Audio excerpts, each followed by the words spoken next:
Allez, vous vous placez face à vos camarades, à peu près, sur une ligne. Voilà, vous prenez les plus petits, on les met plutôt devant. Ça leur permet de commencer à être citoyens déjà, et puis savoir de quoi on parle. Et puis je pense que c'est important pour eux d'entretenir la mémoire aussi. C'est un événement qui est important pour l'histoire de la France. Alors les enfants vont bien? Est-ce que vous avez bien appris la chanson? Verdun, c'est important, hein? Les enfants vont parler, ils vont chanter et ils vont raconter Verdun. Verdun, nom universel que toutes les bouches humaines en l'an 1916 prononcèrent chaque jour avec une émotion qui chaque jour grandissait. Edmé Bois-Garnier. Mort pour la France. Raoul Charpateau. Mort pour la France. Veillons à ce qu'aucun de nos enfants ne l'ignore en poursuivant l'indispensable travail de mémoire. Vive la République, vive la France.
Enfin, les enfants sont français, ils sont nés en France, donc c'est très important pour eux de connaître la culture française. Exposition sur la Grande Guerre à la mairie, donc qui est ouverte pendant une semaine à peu près.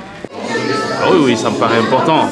C'est pour nous, pour moi, le moyen de donner aux enfants une idée de l'histoire, de leur transmettre l'histoire, et afin qu'ils sachent qu'est-ce qui s'est passé à cette époque qu'ils n'ont pas vécu, que nous n'avons pas vécu, que nos arrière-grands-parents ont au moins vécu et qui ont essayé de nous transmettre. C'est très important, l'histoire.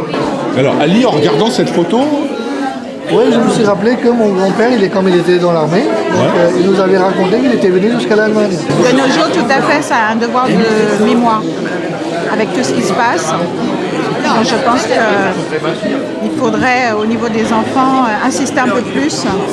Parce que là, on est en train de prendre un virage complètement bizarre. étrange.